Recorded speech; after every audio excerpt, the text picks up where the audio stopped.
Bonjour à tous et bienvenue sur ma chaîne. Je m'appelle Jean Dupont et je suis passionné par les voitures depuis toujours.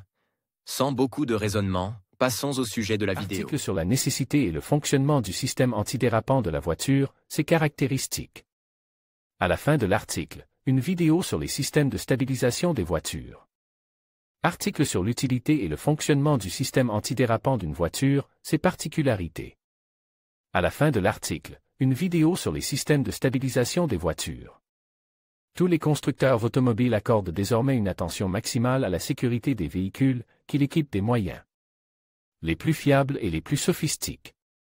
Le système de contrôle de la traction est le premier assistant du conducteur pour une adhérence extrême à la chaussée, sans laquelle une voiture moderne est impensable. Un moment d'histoire. La technologie a commencé à se développer dans les années 1930 et doit son émergence à Ferdinand Porsche, qui a introduit le différentiel mécanique à glissement limite. Après la première expérience, qui a permis de stabiliser rapidement le couple et de redonner de l'adhérence aux roues en tout terrain, les constructeurs automobiles ont vu l'avenir rentable du système et on commence à investir des ressources dans son développement.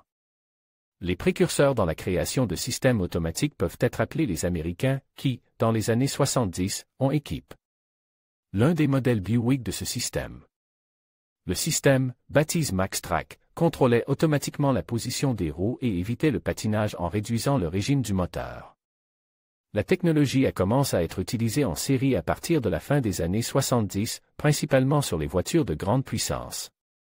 Cela était dû au couple élevé des roues, qui créait par définition un risque de patinage. Mais peu à peu, le système est devenu une caractéristique incontournable de tout modèle, au même titre que l'ABS anti-blocage. Le système électronique d'antidrapage est arrivé en Europe en 1979, test pour la première fois sur la BMW. En 1987, il a été introduit dans les voitures Mercedes-Benz, pour lesquelles il a été développé par Bosch. Cependant, la conception s'est avérée trop encombrante et peu fonctionnelle, si bien que dans les années 1990, le système a été remplacé par la version ASR5, plus simple, moins chère et plus facile à installer. Ces pièces se trouvaient dans un seul boîtier, et les forces de freinage étaient assurées par une pompe de retour de grande puissance. Il est logique qu'avec le temps, les systèmes antidérapants commencent à être utilisés sur les modèles utilisés dans les courses automobiles. L'écurie Ferrari a été la première à en équiper ses voitures, en se préparant pour la Formule 1 en 1990. Cependant, les organisateurs de la course ont rapidement interdit cette pratique. L'organisation du système antidérapant. Sur une mauvaise route, un jeune conducteur comme un pilote expérimenté peut glisser. Ceux qui pensent qu'il s'agit d'un phénomène normal en automne et en hiver prennent la situation trop à la légère. Le dérapage est un phénomène dangereux qui, en cas de mauvaise visibilité par mauvais temps sur une route glissante, peut provoquer non seulement un dérapage, mais aussi une situation d'urgence pour les usagers de la route. Avant de parler du système lui-même, il convient de rappeler le mouvement de la voiture, qui se produit en raison de la traction des roues sur la route. S'il y a de la glace ou de l'eau sur la route, l'adhérence est insuffisante, que se passe-t-il alors? La voiture glisse, perd son élan et son contrôle, et il y a un risque de dérapage et d'endommagement des pneus. L'objectif de la technologie antidérapante est de contrôler la vitesse de rotation des roues. En pratique, cela se passe comme suit: si les roues commencent à tourner trop vite pendant la conduite, des mécanismes de contrôle entrent en jeu et corrigent le mouvement en appliquant des freins ou en réduisant le couple. Certains facteurs sont nécessaires pour que ce système fonctionne efficacement: l'équipement de la voiture avec les systèmes ABS et ESP. En termes simples, il s'agit de l'ABS, mais en marche arrière. Le système anti-blocage supprime le freinage des roues pour améliorer la traction, tandis que le système anti-drapage l'ajoute dans le même but.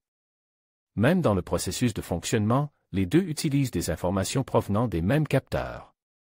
Malgré la différenciation des noms des différents fabricants ASR, TRC, TCS et autres, le principe de leur fonctionnement est le même, de même que l'utilisation des signaux des capteurs de la voiture qui informent sur la vitesse des roues, leur position, le niveau de patinage. En analysant ces informations, la technologie peut prendre des mesures spécifiques, utilisation d'électrovannes pour faire varier la pression dans le système de freinage, réduisant ainsi la vitesse des roues, la capacité et la fonctionnalité de chaque système. spécifiques de contrôle de la traction dépendent d'abord de la conception du véhicule, puis du niveau du logiciel. Système ESP. Le premier développement du système, breveté par Daimler-Benz, est apparu en 1959 et a été appelé « dispositif de contrôle ». Il n'a pas fait de révolution, mais les ingénieurs de l'entreprise n'ont pas abandonné et ont continué à améliorer l'ESP. En 1995, après plusieurs essais sur des modèles haut de gamme, il entre en production de masse sur le coupe CL6N, puis s'est étendu aux voitures des classes S et SL. Aujourd'hui, c'est l'un des systèmes les plus répandus, qui mérite une attention particulière. Il contrôle la stabilité directionnelle de la voiture, évitant ainsi les dérapages, les demi-tours et autres rotations désagréables sur la route. Le SP compare la direction définie par le conducteur avec le mouvement réel de la voiture, en se concentrant sur les informations fournies par les capteurs plusieurs fois par seconde, c'est-à-dire qu'il ne laisse pas la voiture, sans surveillance, littéralement pas un instant. En cas de divergence entre ces trajectoires, le système calcule immédiatement les options les plus efficaces pour corriger la situation et éliminer le dérapage ou la glissade. L'unité de contrôle électronique traite en permanence les informations fournies par les capteurs et élabore son plan d'action. Les signaux les plus importants proviennent des capteurs de vitesse angulaire et d'accélération latérale. Lorsque le paramètre de glissement latéral autour de l'axe vertical dépasse la valeur autorisée, le SP entre en action. Presque toutes les voitures modernes sont équipées de la technologie de stabilisation en option ou en version de base. Elle est directement liée à l'ABS anti-blocage, sans lequel le SP ne peut pas fonctionner.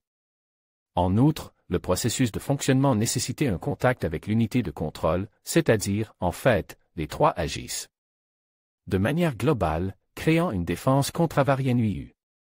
À l'heure actuelle, les constructeurs automobiles les plus célèbres du monde continuent d'affiner la technologie, les Japonais Lexus et Toyota, ainsi que les marques allemandes Mercedes, BMW et Volkswagen, ont fait preuve d'un empressement particulier. De temps à autre, les entreprises lancent des projets communs, partagent leur expérience et attirent parfois de jeunes équipes indépendantes pour obtenir de nouvelles visions et idées. Sous des noms et des fabricants différents, les principes de base du système ne diffèrent pas beaucoup. Par conséquent, le consommateur devrait faire confiance à la technologie standard de la voiture achetée ou l'installer en option auprès du constructeur automobile de son modèle, sans se laisser abuser par le fait que quelqu'un d'autre peut l'avoir mieux. Qui a besoin de la technologie anti-patinage? Une idée fausse persiste. Les automobilistes expérimentés se débrouillent seuls dans n'importe quelle situation routière, bien plus efficacement que les assistants électroniques. Il n'est pas rare que les amateurs de conduite extrême désactivent le système qui les empêchait de s'engager spectaculairement dans les virages et de faire fumer les pneus. La désactivation de la technologie se fait par une simple pression sur un bouton du tableau de bord, mais elle présente un certain nombre d'avantages indéniables qu'il convient de connaître avant de la désactiver, réduction du risque d'endommagement des pneus. Les seuls inconvénients du système résident dans l'insatisfaction déjà mentionnée des conducteurs qui perdent le contrôle de la circulation en confiant les rênes à l'électronique. Toutefois, avant de désactiver le système antidérapant, il convient d'évaluer soigneusement l'aide inestimable qu'il apporte sur une mauvaise route, ainsi que les compétences de conduite et la réaction du conducteur dans une situation extrême. Vidéo sur les systèmes de stabilisation des voitures.